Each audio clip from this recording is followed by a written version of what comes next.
Growers are always telling us that finding time to catch up and have a bit of a yarn really does help their well-being. And tonight's webinar is all about that too, as well as Sam sharing his practical tips and advice on what he does to get through some of the stuff that life throws at him.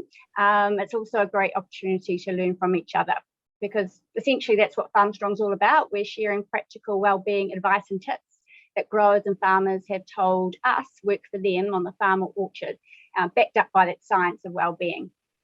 So through tonight's call, the chat box is going to be open to everyone. So as we're talking and Sam and Jared are chatting, send through any questions you've got to Sam. And we'll also be asking you to share some of your own practical well-being tips tonight too.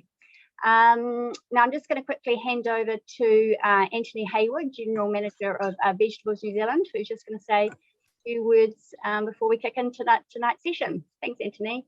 Welcome everybody. I'd just like to give a big thank you to both Jared and Sam for coming on tonight. This has kind of been a conversation that's been a long time coming. We at Vegetables New Zealand and with the Pukeko Vegetable Growers Association have been really keen to do some event, and this has happened and we're really proud to be part of it. Obviously growing vegetables is very important for keeping nutrition and health into our diet, but that helps our body. So that's only possibly half the solution, and what we have found with FarmStrong, getting the mental part is just as important as getting the physical part right. So that's why we're here tonight, to make sure that we have the tools and possibly the conversations to make sure that we don't forget about the very important part of being mentally well as being physically well. So I'm going to hand it over to Jared, I think, who's going to take us from here. I'm Jared Vaughan. I'm the Program Director for FarmStrong, and it's my pleasure to be on your behalf asking questions of Samuel tonight. We will have the chat box operating. So what really encourage you to do is to send through your questions for Sam in the chat box. Now, the good thing is we won't identify who you are, so you can actually ask any question and it won't be attributed to you. So only Chrissy and I will see the questions that you ask. And actually my preference is to have the whole session, which is Sam throwing your questions to Sam about the practical things he does, you know, what he's learned from sport and farming, about how to look after himself, you know, how to deal with that stress and pressure, and just the practical things that he does. But first I will hand over to you, Sam, and if you just give a bit of background about yourself, and if some questions don't come through straight away, I've got some that I'm keen to ask you. So hand over to you, Sam. Awesome. Thanks, Gerard. Great to be on. Pity we can't be doing this in person. I love getting in front of people and talking and actually just getting to know the room. But that's just the way the world is at the moment, and sometimes you've got to make the most of this technology because we've got it here. But I'll give you a couple of minutes blurt about myself, because I realise some people might not know a lot about myself or what I do. So been lucky enough to grow up in the Manawatu. So we grew up in pretty much on the border between Linton and Opiki. So grew up with going to a primary school, Opiki, which depends where you come from in the country. Some people say it's the best potato growing location in New Zealand. I'm sure there's some other people that'll debate on that. So we grew up with all those in-house jokes and really enjoyed it. But for myself, I'm one of four boys. We're very close in age. There's only 5 years between all four of us, and we had what I'd call a typical New Zealand rural upbringing.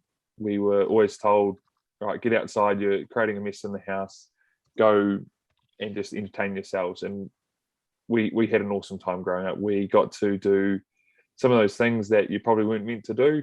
We used to climb into the hay shed and be chasing possums around with the two fox terriers that we had, and Dad would come round a couple of hours later, and if all four of us got on a big square bale and we started rocking it, we used to be able to push them all out.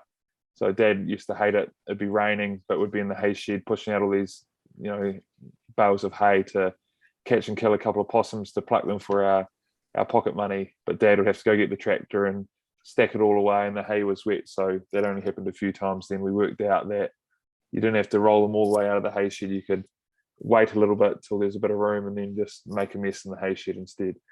So we had heaps of fun like that. We had awesome place to grow up. We're on a dairy farm where mum and dad are still there now. My older brother's gone back and taken over some of the farm. So we had the Manawatu River there. So we learnt all about farming, about growing up on reclaimed swamp, how it can get wet, erosion, and that kind of installed that farming belief in all four of us. And we've all got that farming in our blood because mum and dad were dairy farmers, but mum came from a sheep and beef farm from Colvin and down here in the South Island. So kind of always had the foot in each camp, being a North Islander, but mum was always saying that the South was better, and if you cut the power lines, the South Island would stay where it was and the North Island would just float away. So we definitely had that rivalry growing up. But for myself, really enjoyed primary school. Probably didn't spend a lot of time concentrating in the classroom, but loved all the family connections that I had at school. We had uncles and aunties that would pick us up, drop us off, take us to rugby, take us to sport, and heaps of cousins at school. Left Opaki Primary School, went to intermediate in town, and that was great for me, going from where I was pretty comfortable, kind of realised I had to work a little bit harder to achieve what I wanted to in the classroom, which set me up for high school. And the whole way through intermediate and primary school, gave everything a go, whether that was calf club, whether that was playing touch, cross country. We just wanted to give everything a crack, and we felt like we gave it a pretty good go. But once we got to high school, went to boarding school, I soon realised that getting into trouble in third and fourth form probably wasn't the place that I wanted to be. And I had to change a few friends. The school principal always said you're the average of your 5 best friends, and worked out pretty quickly that my 5 best friends probably weren't on the right path. And that's when I really fell in love with basketball, and the guys in the basketball team really helped me to change what I was doing, the direction I was heading, and then fell back in love with the farm through being at Fielding High School, which was Fielding Agricultural High School at that stage. So loved going to ag and hort, and they were my best subjects because that's what I loved doing when I was younger, and loved, being somewhat closer to the top of the class versus being the one in trouble, and that's kind of what got me through high school. And from that was where I thought I'd end up. But in saying that, when that happened, rugby started to potentially become more of an option. And Chrissy and Gerard have heard this story before, but I was walking back to class after lunchtime, and I overheard one of the school teachers, who was a PE teacher, and he definitely said Samuel's going to be not just a one test All Black, he's going to be a great All Black. And I don't know if he said it to make sure that it was, if he said it so I could hear him, or if he had just said it out of his own way. But I definitely thought he said it without me, without knowing that I was there listening, just as I was walking past. And that was something that I definitely needed, just to install that belief in myself. And from there, that's when I first internally thought, if he thinks I can do it, maybe I can play for Manawatu, or be lucky enough to have a go at Super Rugby. And I would have been about 15 at the time, and from there things just took off. I grew probably another foot over those Christmas holidays, and at school I was about 202, but about 95 kg. So I was definitely a tall spring bean. Really, I didn't have a lot of meat on me. And then just as it all kind of happened, decided that I wanted to go to Lincoln University after I left high school, come down to Canterbury and give it a good crack, because Canterbury was where mum was brought up. And I thought that, okay, this was, a place to come and have a look, reconnect with a few cousins and uncles and aunties, which was great. And I've had the privilege of playing professional rugby with a few of them. From there, walked into Lincoln University and was studying. Initially wanted to do something around a bit more around animals and maybe some ecology stuff, but really found that I wanted to go back to the horticulture side. So I ended up studying and ended up with a Bachelor of Science majoring in plant science. So I'm actually looking forward to asking a few of you guys a few questions around why my veggie garden is terrible. But I'm sure you'll just laugh because my lawn is definitely too long and at times probably up there with one of the worst around doing it. But one thing I will show you, and this is what I used to love doing before I had kids, and I've got 3 lovely children. So I met my wife on the first day of uni, and here we are 15 odd years later with 3 kids. So I've got Fred who's 5, Iris who's 3, and Penelope's 9, 10 months old. But we used to love growing giant pumpkins. So I just went back and found a few photos, and my biggest one I managed to grow was bigger than my wife. So I got that to about 65 kgs. So that was my little thing I used to love doing before we had kids. But since we've had 3 kids and rugby's really taken off, I'd hate to admit the veggie garden's pretty poor. So hopefully you guys can skill me up and give me a few ideas on what to do. But besides that, I've always loved getting into the garden, and my grandfather on my father's side has always had green fingers.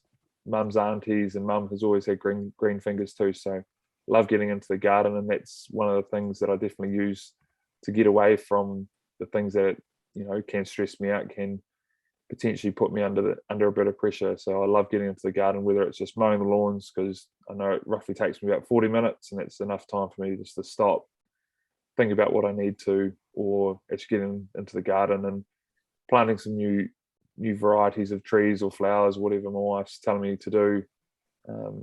So that's something that I definitely do to hopefully get myself back to where I need to.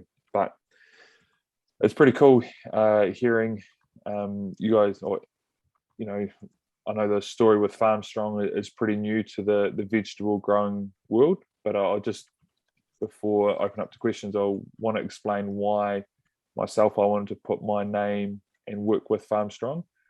So mum and dad, as I said, are dairy farmers, and at the time they'd been dairy farming for 30 odd years, and they had and still do have an awesome support network around them, some great neighbours, family are just down the road, uncles, aunties, dad's sister, etc. So they've got this great little support network there, community's outstanding, and there's a real good culture in that area. But mum and dad went through some hard times because the milking herd got salmonella, and the vet had recommended to dad to try to stop salmonella going through the whole herd. Dad had to shoot, I think it was 180 of the young stock, calves, yearlings, heifers, and about 200 of the milking herd. So dad left one morning with the 22, and he left at about 6 in the morning because the vet had recommended this after it kept getting worse over the last 12 to 24 hours. Dad got back a couple of hours later, and mum just said to him, "Oh, you'd be happy that's done." And dad just said, "No, it's not finished yet. I'm out of bullets." Dad had to come home and get more bullets. So what they went through having to do that, not just killing the stock, but it was killing their livelihood, killing the genetics that they'd worked on for not only the 30 years, but it was the genetics from granddad and nana's farm that dad first inherited and had grown up with himself. So there was the massive pressure there. Mum definitely took it hard. She didn't leave the house for 3 weeks. Dad had to, but dad had all of a sudden started talking about retiring. So I looked at them, and you always look at your parents as your heroes. They had an outstanding support network, but they really struggled with that. So I thought, imagine if someone was new to farming and had no support around them, how could you help? And that's when Farm Strong for me fitted so well. And we've had a pretty awesome ride so far, and we'd like to say we've made a big difference with a number of people, but we know the journey's only just started, and we'd like to keep touching as many as we can. And hopefully there's someone on the call tonight that leaves it and goes, "I'm in a great spot," or they might recognise someone else that might need some help and be brave enough to ask a few questions and hopefully listen. So that's a 5-6 minute roundup of who I am. Gerard will no doubt throw a few curly questions. Yes, at thanks, now. Sam. So actually, we've got some great questions coming through. So I will start with this one actually. Just, pressure is part of work and life in sport. What are some of the things that you do that resets you for the next challenge? Yep. Pressure is pressure. I think the best thing about pressure is the right amount of pressure is great, but you cannot have too much pressure, all that pressure happen over a long period. And that's something that I definitely deal with rugby, and sometimes because we play every Saturday or Friday or Saturday or Sunday, it actually sets your week up quite nicely to have an opportunity to ride the wave as such.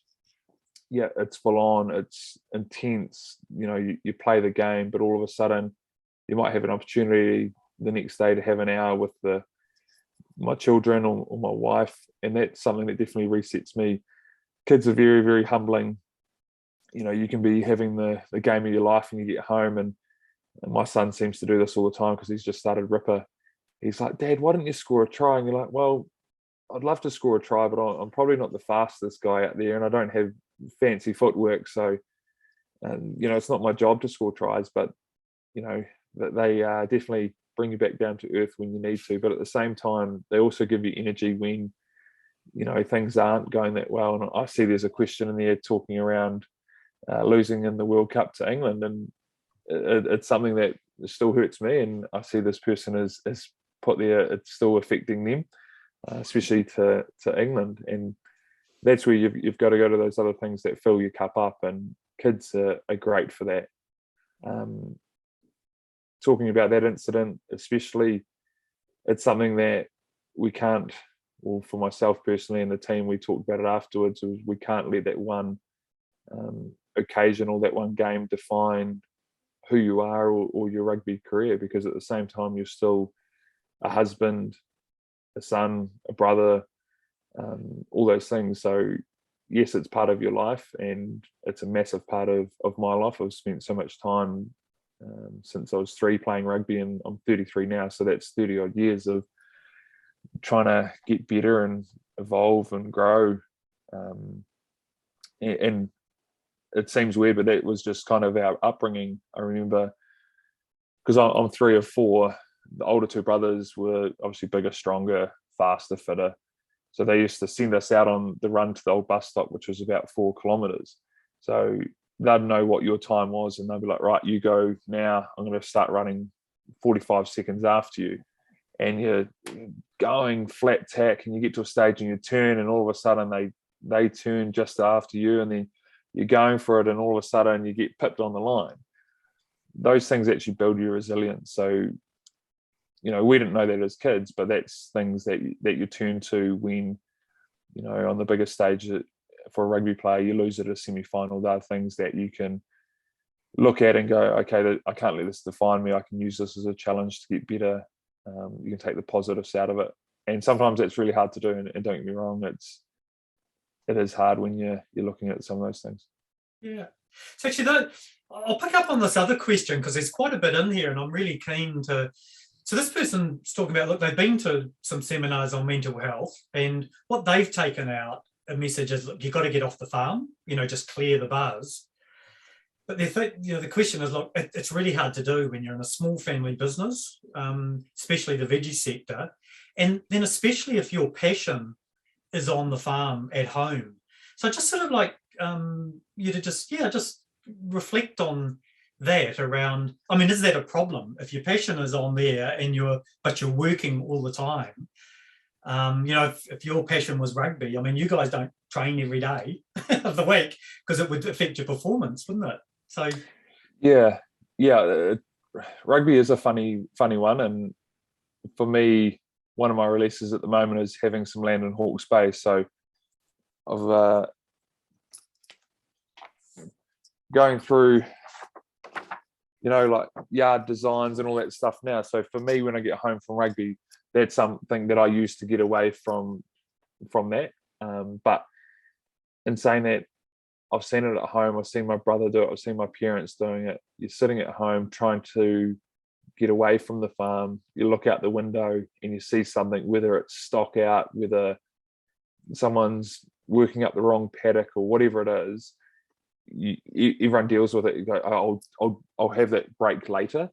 And the biggest thing that I've learned from watching them and seeing them, and I know this is going to be my big challenge when we do go farming as well, that you've actually got a plan to get off farm.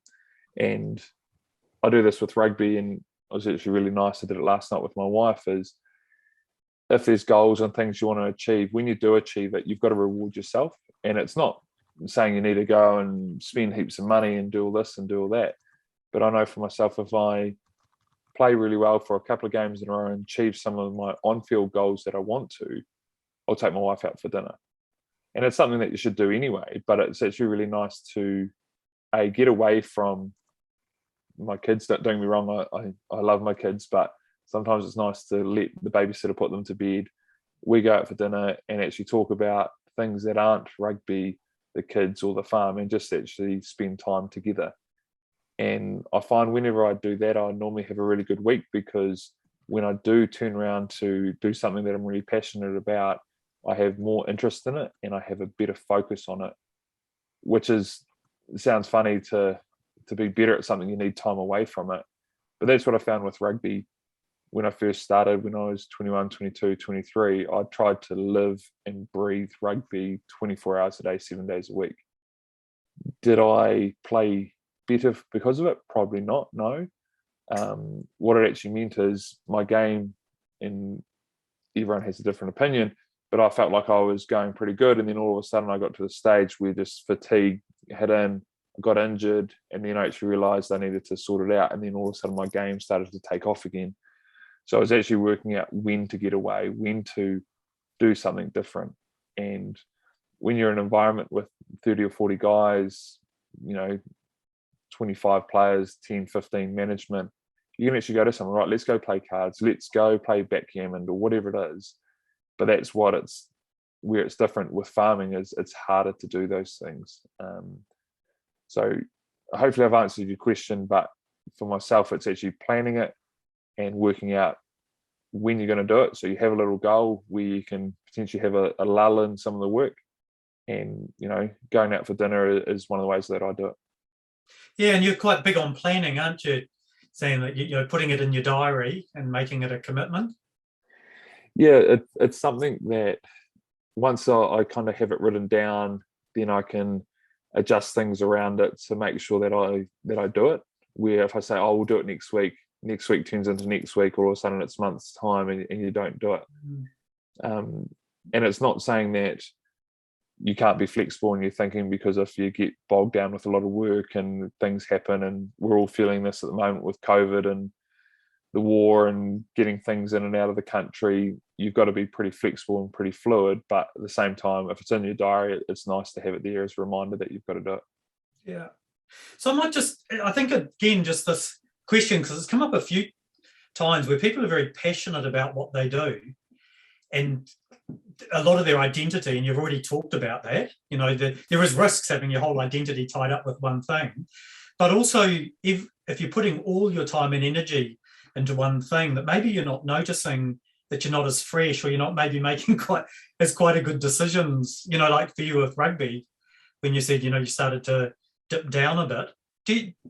Which is, I think it's that whole, what have you learned about that, sort of the importance of rest and recovery, and even just stepping back and having perspective when things are, when you're doing the same thing every day? Yeah, with that, it's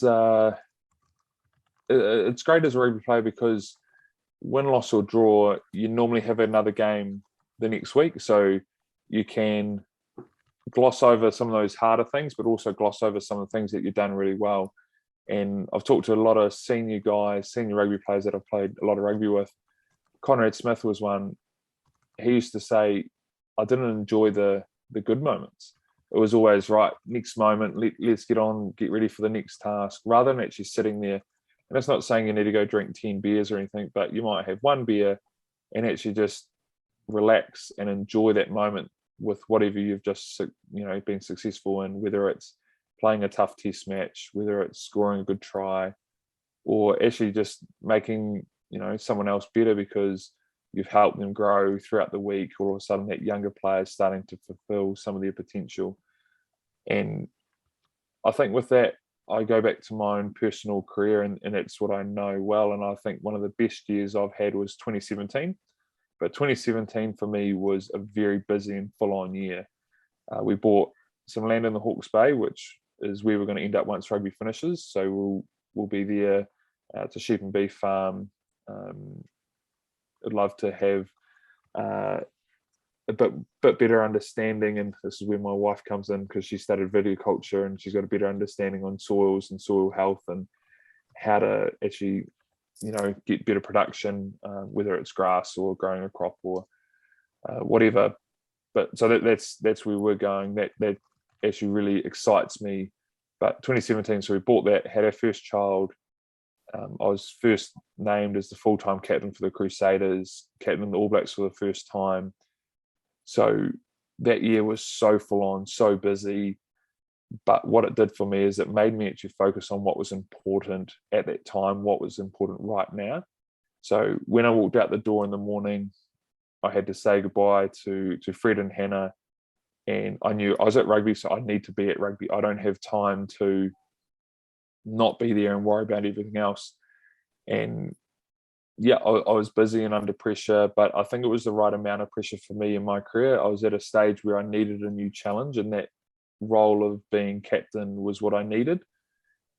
From there, the pressure on at home with a newborn, rocking and rolling with the new things of changing nappies and sleep and that. So we were very lucky with that, and I was lucky enough to win a few individual awards after having a successful year with the Crusaders and the All Blacks. But what I found is I couldn't keep up that pressure the next year. I still felt like I played pretty well, but I needed to make sure I had time to stop, reset, recharge. So when I was into it, that was the thing that I think definitely helped me, is having a really good year and then turning around and going, okay, right, how do I embrace some of these things and how do I get better? What's my process? What are my coping mechanisms? What are my triggers to know that I'm doing too much or potentially I'm cruising? So that's something that definitely helped. Looking back for me and going, right, 2017, and that's kind of my yardstick now. Am I playing as well as I was in 2017? I'd like to think I am, but everyone else is allowed their opinion on that. But that's what I go back to now, and that's where I set myself, and I want to be better than that. Yeah. So you're quite, very results driven. Our call to action in Farm Strong is find out what works for you and lock it in. So I think that's, probably just that question around how you're getting that work-life balance. We're all a little bit different, but it is something to definitely reflect on, as you did, when you had a successful year, but you knew you couldn't sustain it. Look, this is another really good question that's come through. What's been your biggest challenge being a long-term AB, and how have you coped with it? Yeah, great question. There's kind of three levels to that question, and hopefully I'll give you the right answers. So people talk about, what's it like to be an All Black? So level one, you kind of say, it's all luck. Level two, someone says, how's it been? You go, bit of luck and then a little bit of extra. So the hard work and the understanding of, timing of it. Sometimes it's arriving when there's an injury and making the most of the opportunity. But the third way to explain it with more depth is, there's luck, timing, but then it's also the hard work. People don't understand, people don't see what actually goes from the end of a game, from that last whistle to the start of the next game. That is the true thing that takes its toll on yourself, your family, your wife, your kids, your body. But the other things that I've learned to enjoy, and I had some amazing mentors and senior players that I was involved with that definitely set me up with that. So Brad Thorne was massive, and we played against the Reds last week, who He coached of and had a great catch up with him after the game for 10 to 15 minutes, and it was like 10, 12 years ago when I was the 21-year-old going on, and he was the 35, 36-year-old that was just giving me all this knowledge and all this experience. At that stage, I'd been playing professional rugby for almost as long as I'd been alive. So it was great to take those things that he said, and it's amazing. Sometimes you listen just because he's in a different role, where if someone else had said it to me, potentially I might not have listened. But it was great. He talked to me around looking after my body, my mind, my family time. So he said, look, if you get a good one, hang on to her, get married. It's simple advice that you get given from everyone. And I was lucky enough to meet Hannah early on. We were already dating at that stage, started stretching. So that's something that I definitely pride myself on now, is my flexibility and my ability to be strong through range. And it's great having everyone on here because nutrition was a massive one. So when I left school, I was probably, I think I was 98 kgs, and I was just wanted to get to that 100 kgs, being the same height I am now. But nutrition was a massive thing for me. And Brad Thorne, Owen Franks, Ben Franks, they would spend an extra $20,000 to $30,000 on their food than anyone else in the world professionally as rugby players. So they were going to the best high-end food and going, right, this is what I need. They were eating twice as much as anyone else, but they were getting the results through the ability to train hard, to recover faster. So learning those things from those people definitely helped me be where I am now. And I got asked that the other day by a couple of young locks who are the roles can be completely reversed. Like, I'm 33 now and they're 19 and 20, and they're going, how do I have a long career? And all those things are so important now. You cannot get left behind for 12 months because it takes so much to catch up, and people go past you straight away, whether that's the mental side of the game, the physical, the nutrition, all those things. It's the learning, the skill-based stuff. So you've got to be at the head of the game and make sure that you're always pushing yourself, but you can't push yourself that hard that it's too much and you break, whether that's your body or your love of the game. That's a great answer, I think, to that question around the big challenge is to keep yourself mentally and physically fit so you can have a long career, and you've got yourself really informed about the things that will work for you, and you've tried them and you've had mentors around, and I think that actually is quite a good segue into this other. We've got some great questions coming through as well, so thanks guys, this is awesome. So this question, how significant is the support provided by the New Zealand Rugby Union in terms of how they've shaped your growth and well-being? Yeah, so it's actually pretty good. Rugby is probably one of the only jobs in the world that they prepare you for your next job. So we have a thing which is PDM, personal development role, or a mentor, or whatever it's meant to be. I'm not sure. I've been around too long, I've forgotten it. But you get a 4-hour window every week during Super Rugby and the provincial competition that you get to work on yourself. So whether that's making sure you have a will, you going to a lawyer and making sure that you have a property relationship agreement. If you just met someone, you get to upskill yourself, whether it's public speaking, all those things. You get to try different jobs, different roles, and actually work out why and what you're interested in going forward. Because the reality is, and these numbers are not good, for the average rugby career is 4 years. The rate of depression of people coming out of a rugby career with issues with their body, so it might be an elbow or a shoulder that's a bit dodgy, a knee that they've blown everything to pieces, MCL, ACLs, all those things, they're really, really high for rugby players. And the scary thing is, the longer you are involved in rugby, the higher those issues can become. Depression is one of the major ones, because you think, yep, you can earn some very good money playing rugby. You can have some stardom, whether some people want that or don't. I'm probably one that shies away from it to a point, but all of a sudden you go from people wanting to talk to you walking down the street, people are happy to say good day, they might buy you a free coffee or whatever it is, to all of a sudden people don't care. The rate of divorces and things like that is actually really, really high in that window of when people retire to when they actually get back on their feet. So Ali Williams actually said it to me. It took him 2 years. He wanted to hide, and it kind of took him 2 years to kind of work out what he wanted to do. And then all of a sudden he's away now. I went through some pretty tough times, but yet again, he was a senior All Black that I had in the team when I was there, and been lucky enough to talk to some of those guys around what they've felt and what they've had. So hopefully I've, like Jared said, I'm a bit of a planner, so hopefully I've planned for some of those things to not eliminate them, but just make sure that the dip is not all the way down. It's just a smoothish dip, and then we can carry on from there. Because it can be very challenging in farming, particularly, even around succession planning, around if someone's had their whole life tied up with farming and then it's time, for them to maybe move on and have other people coming through and taking the farm to the next stage. So I think really what I think you've done is shared some of the support that you've had, anticipating that obviously the sports career is a little bit shorter than the career on the farm. I think with that too, with farming is similar to rugby too, because you're actually only one major injury away from all of a sudden you can't work.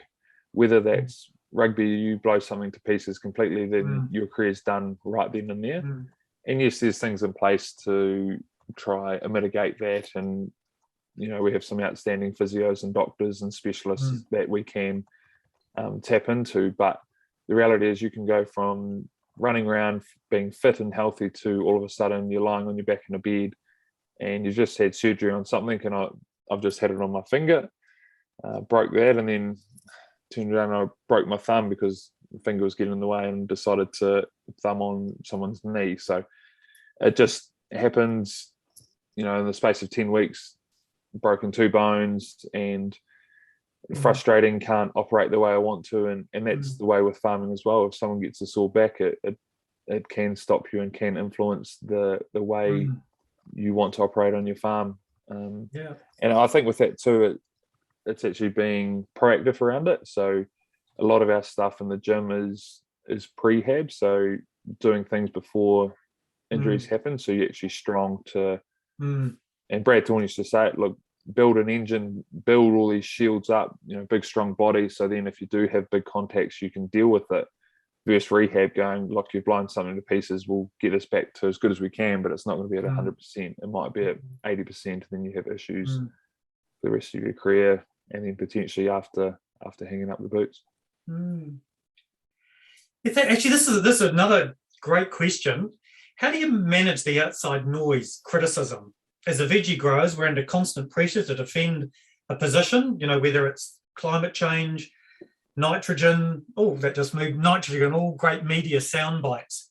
So how do, what's your advice around just that? Yeah, this question seems to come up no matter where we are in the rural sector, whether it's dairy farmers, whether it's sheep and beef, waterways, ribarium planting. It seems to be there everywhere. And the thing that I'm personally concerned about is the town-rural split. I think it's getting bigger and larger. And the problem is these cell phones. And when I say cell phones, I mean social media, because everyone's allowed their opinion.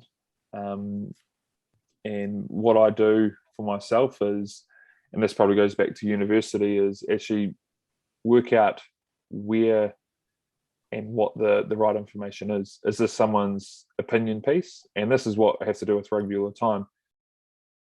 Everyone on this call, if you said to them, right, you put your top 15 players out there, who would it be? I'm sure not one of them would be the same. Everyone would have their different player that they want to play, their different style. I'd like to think I'd hopefully make a couple of your teams, but we'll have to wait for that one and see. But what I'm saying is they're just that, they're opinion pieces. So making sure that you're keeping up with the regulations of what is needed legally around different rates of nitrogen, and it's the same for us as rugby players. The reality is we need to impress 3 people. So they're the 3 selectors for the All Blacks, and you need to impress them. Everyone else are nice to haves, but for myself, I go for more than 3. I go for my close friends, my family.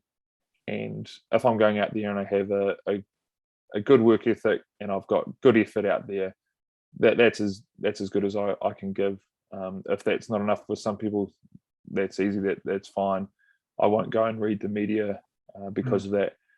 It is pretty easy to get caught up in a comment section and start scrolling and reading it when you do have some downtime. But what I found, that just feeds those negative thoughts that, you know, some people definitely dine out on. And it's easy to be a keyboard warrior. And I was lucky enough to learn this early in my career. And the reason I learned it was because, yet again, some of those senior players passed on some of their knowledge. I was lucky enough to be part of the 2011 World Cup here in New Zealand. I was 23 at the time, but every media session that I went to, it was, now you're 23 and you haven't won the World Cup for 24 years, you know, all these questions. And all the guys said, look, don't read the paper, don't read stuff. They said, if you have to read it, open it up, look at the pictures and then shut it, because all of it will be an opinion piece and they'll just be trying to load pressure onto you because they're just trying to get an easy soundbite out of you. They're trying to get you to feel the pressure because that sells papers. The negative articles, not many people actually write the positive ones. And that's just the way the human brain is programmed. I did hear it today from Dr. Kerry Evans that your mind has all these different ideas and thoughts, but 80% of them are negative. So people do focus on those 80% negative. But what I heard is, why not talk about the 20%, all those positive ones? Because if you do that, all of a sudden, you know, instead of you being 20% positive, you might be 25% positive, and all of a sudden you're getting ahead because you're having more positive thoughts, and the endorphins and all the scientific side of it is all starting to kick in. So, and then I think again that, you know, sometimes it's the small percentage that make the biggest noise, and we forget that actually the largest percentage are really supportive of, you know, people playing sport, people growing vegetables.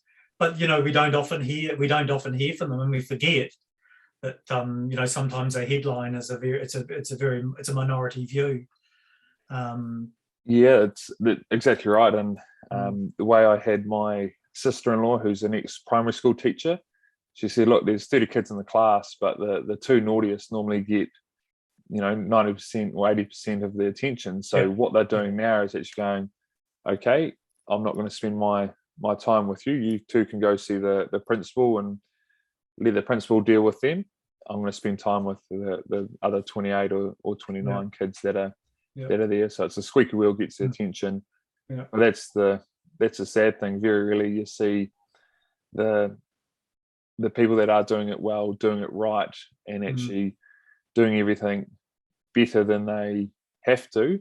They don't get the credit they deserve, and that's the hard thing. So, and answering that question that is up there, making sure that you focus on the good stuff is probably how I'd sum it up real quickly. Yeah, no, that's a great answer, Sam. And then actually, this is a great question as well, is, you know, how do you think we break down some of the masculine stereotype associated with farming? Do we just need to stop and ask people if they're okay? How many times do we need to ask before they open up? And I've heard you talk about this before. This is this is one that's close to my heart. So I had some bad news the other day. My grandfather, who was 91, passed away, and had to fly the Waratahs, and we didn't play that well, so we ended up losing. But our team doctor, who has a great social awareness and really good at reading people's body languages, he said to me, look, you want to go for a swim? We were staying at Coogee, where Coogee's got a beautiful beach break and body surfing, and it was a nice day. So I was like, yeah, let's go. And that was perfect for me. So he actually started talking to me and asked me exactly that. He said, how you doing? Are you okay? And for him to say that when we went body surfing at the beach was the perfect location for me, because if it was awkward, I could dive under a wave and change the subject. But if I wanted to engage, I had that opportunity there. Where if he said to me, let's go get a coffee, sits down opposite me, eye to eye, that would have been the worst thing that he could have done. So what he did is he asked the right question in the right environment. It was between him and I, and it was just perfect. So I kind of got off my chest what I needed to with, feeling the pressure of being away from my brothers who I hadn't seen altogether for, it was about 2.5 years. I got home for the funeral. I was back in Palmerston North for about 7 hours and had to get on the plane to fly back to Christchurch to catch my early flight out in the morning. That was probably one of the hardest things I had to do because I was torn and split, but I actually came out of that in a really good spot because Doc was outstanding in the way he asked and the location and the timing of when he asked. So that was the thing that definitely helped me. The other one I want to share with you around stereotypes of asking people to open up. It's something that's probably very similar with rugby, and we're starting to get a little bit of movement there. And the one person that did it really well for myself as a younger player was Kevin Mialamu. He asked me in a great setting. Yet again, it was private, but at the same time, it wasn't so private that it was awkward. He said to me, "How you doing?" And he was reading my body language, and I said, "Oh, I'm sweet." I would have been 21, 22, pretty new to the team at this stage. But then he asked the exact same question, and then he just didn't say anything else. He said, "But how you really doing?" And he just used that pause and that timing to allow me to actually stop and go, "Oh, he's asked me the same question here," to actually have a real good think, actually, how am I doing? Because he had picked up on body language of myself, where I was at, and we were having some trouble with the line out or whatever it was. I can't quite remember. But he got me to open up, and the best thing he did is he actually listened. And this is something that Farmstrong definitely are really promoting, is being a good listener. But the best thing he did is he just let me talk. So I talked about the problem and then carried on and actually gave myself the solution. And the way he rounded it up is he just said, "Look, you know what to do, just go fix it." So he actually let me, for me, I didn't even know I had that issue. He saw it, he let me work it out, and then he allowed me to work out the solution rather than coming up to me and saying, "Hey, look, go sort this out and do this," because I wouldn't have thought that it was true. So the way he did that was awesome, and hopefully I'm passing on some of those little tricks to some of the senior players to help the younger guys at the moment. Yeah, look, actually, that's really good advice, Sam. But I think what you've said is, one of them is find a place where the other person will be comfortable, and find a good time. Ask questions and maybe repeat the question, and and notice their body language. I think that whole thing that you've said around that Kevin, being comfortable with silence, like not filling the gap, just give them time, and then don't try to solve the problem for them. Use those questions to help them work it out. So I think that's really good advice around if someone's struggling.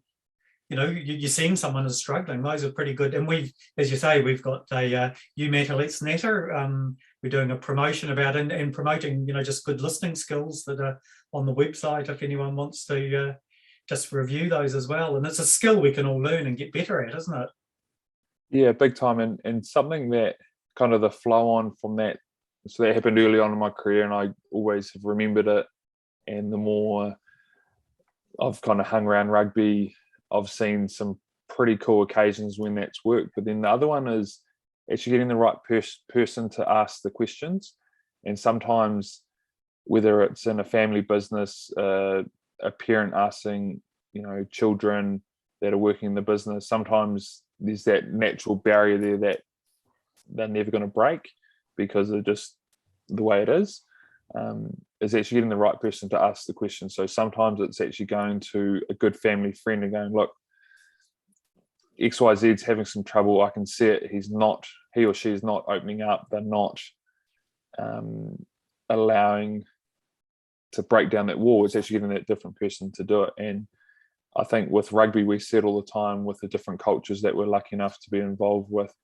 I know in the island communities, sometimes you ask people, and because of the way their cultures are, if you're older than them, there's no way they're ever going to give you the problem.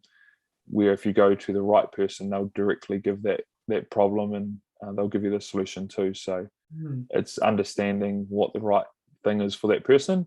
And don't get me wrong, I have got it wrong a number of times, but it is nice when you potentially have seen something and then you ask someone, or you say to another leader or another person in, you know, in a role, whether that's in the business or outside, to have a yarn, and then you can follow it up that way. It is rewarding when you do nail that one. Yeah, no, that's really good. Really good advice, Sam. Look, this is a real quick question. It is a rugby one. Blues or the Brumbies? I just hope we get the job done against the Chiefs. So that's all I'm thinking about at the moment. So, go on, yeah. Yep. We had a good training today, so hopefully we're prepared well. But you never know. Both teams will want to win. And it'll be the same with the Blues, Brumbies. But I'm sure the best two teams will be in the final. Yeah. No, excellent. Now, actually, this one is you mentioned about sort of sometimes the challenge of depression. This person says depression is a thing. I'm a Warriors supporter. So, what are some of your strategies you have found helped you get up and get focused again? I'd love to say I'm a Warriors supporter, but if they make that final at some stage, I'm sure I'll be able to find an old Warriors jersey and jump on the bandwagon like the rest of the country. But yeah, it can be hard supporting those teams. I'm always into some of the young guys. They're always chopping and changing in the NBA, saying, "Oh, I'm a Cavs fan when LeBron's there." Then he goes to Miami, and the next thing they're wearing a Miami top. Then now they're wearing a Lakers top. So I'm like, you got to pick one team and stick with it and go with the ups and downs. But in answering the question with depression, where it happens and how do I deal with it, I think the main thing for myself is actually trying to bank some good stuff early, so then I'm not running on E. So then if something can happen, whether that's a lack of form, a lack of understanding, something away from the rugby field, then I've actually got a little bit of leeway up my sleeve to go, actually, I can deal with this and go solution focus and work out what and when I need to do something.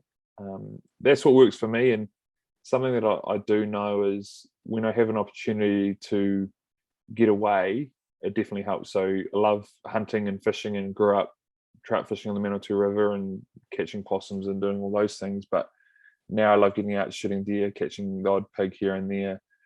We're lucky down here in the South Island with tar and chamois. We've got a number of varieties of animals, and it's something that my kids love doing too. So getting away with them, with my wife, getting away from my phone. Sometimes it's just nice to turn your phone off and leave it in the truck because you're out of reception. Sometimes that is the case, but it's just a nice way to actually just forget about everything and spend some time with people you love and just get away. So then when the pressure does come on, you kind of have that little bit of deposit in the bank as such, to go from there. So that's what I try to do, and I know that works for some people, but for everyone else, you kind of got to work out what it is for you and try to put it in place to make sure you do it as much as you can.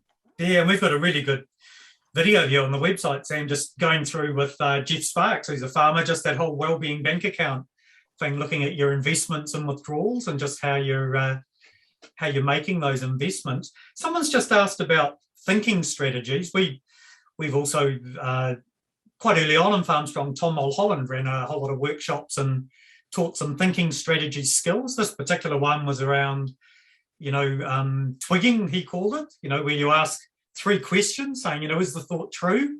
Is it worth it? Will it help me achieve my goal? Because actually a lot of the thoughts we have actually aren't true. They're not worth it. They're not really helping you with what you're trying to achieve.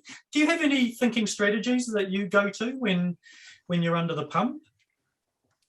For myself, there's kind of two ways I approach that. So for myself, on the field in a game, we have 80 minutes, and love it or hate it, that's what we're judged on as rugby players. So for myself, it's always whether I'm doing something really well or something that potentially is not going that well. So whether I've missed some tackles or made a mistake, given away a penalty or whatever it is, hopefully not too many of them, it's actually resetting myself back to zero to go, right, what is my next task? And that's how I try to deal with it on the field. And you can talk around positive thoughts, negative thoughts, depending on your understanding. We use some stuff around red head, blue head, and go back to I won't bore everyone with it. But for myself, it's actually taking whatever issue it was, how do I turn that into a positive? Where is the opportunity to be better? Being proactive around it versus reactive. And that's the same off the field too, but you have a little bit more time off the field to actually stop and think and go, right, what is, like you said, is this thought true? And is this helping me? And something I heard the other day, and I thought it was really good, the way we talk to ourselves inside our brain with that little voice, if we talk to that way to someone else, there's no way anyone would let that happen. So actually being, sometimes it might sound a bit fluffy and that, but it's actually just being kind to yourself and going, right, what have I actually done well? What are the positives out of this? How do I use this to get better going forward?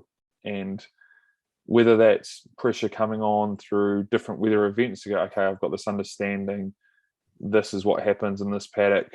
I don't want to put stock in there because they're going to pug it up. I might put them down by, a river terrace because it's a bit more stony. It's going to absorb a bit more water quicker. So then I'm not going to munt the crop that's there or the grass pasture.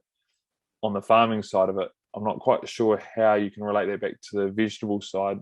There's some outstanding people on here that have been in the vegetable growing business for more than 15 years.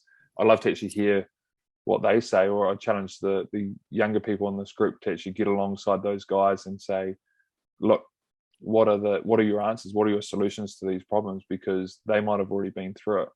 And I think of the Horowhenua area at the moment, how they've had some of those tornadoes and severe weather events go through. I'm sure the community will have one or two people, potentially more, that might have had a bad event like that in the past. So getting the crops back to where they need to, whether it's planting, germination, making sure that the photosynthesis is happening at the right stage. Talking to those people, the other people that I'd be getting up alongside and actually asking some of those questions, because I'm sure they want to pass on that knowledge, but it's finding the right environment to ask those questions. Yeah. And sometimes it's an introduction. You got to put yourself out there and find a number and ring them up, or go see them in person and say, hey, look, can I buy you a beer or buy you a coffee and quiz you for 10 minutes and build a relationship that way. Yeah. Thanks, Sam. That's just awesome. I think what you're really saying there, is also don't isolate yourself, because if you're only living in your own head and not getting some reality check on that as well as and being kind to yourself, sometimes we create this internal world where we're our worst supporter, really, aren't we? Look, it's 8:30 and I can't believe that's been an hour. And the questions have been fantastic coming through. I just want to do a final plug for a book that we've got, because someone did ask about the book. This is freely available, 29 stories of farmers and growers. There's a chap in here that I'm sure a lot of you may know, we've done a story on Older and Wiser. So that's Alan Fong, who's sharing what he's learned over the years. But yeah, 29 other farmers and growers. Chrissy will send out, she'll send out an email to you. So if you did want a copy of this book for yourself or to give away to other people, we can organise that through email. But look, Sam, just want to say thanks very much for your time, but particularly want to thank all those who've been online with these fantastic questions. I think all of us will take away different things from this, but they'll all be helpful. Awesome. Thanks, mate. Anthony, I want to thank you personally for organising this. It's always a bit weird, on a Zoom call. Can only see a few faces, but ideally would be doing this in a room somewhere. But just the way the world is at the moment, it is a bit challenging. But hopefully get to meet everyone, and would love to get going on a big pumpkin growing competition at some stage. Hopefully I can get over that 100 kgs mark at some stage. I've got a few plans, but just need those kids to grow up a bit and stop ripping the pumpkins off the vine when they start growing. So yeah. Thank you, Sam. That was I got so much out of that. All these kind of catchwords. I know they're not just catchwords. They're definitely a lot of thought in behind them. But look, big thank you from not only Vegetables New Zealand, but the Pukekohe Vegetable Growers Association. Thank you very much, and have a good night, everyone. And hopefully, like Gerald said, everyone has taken something out of it.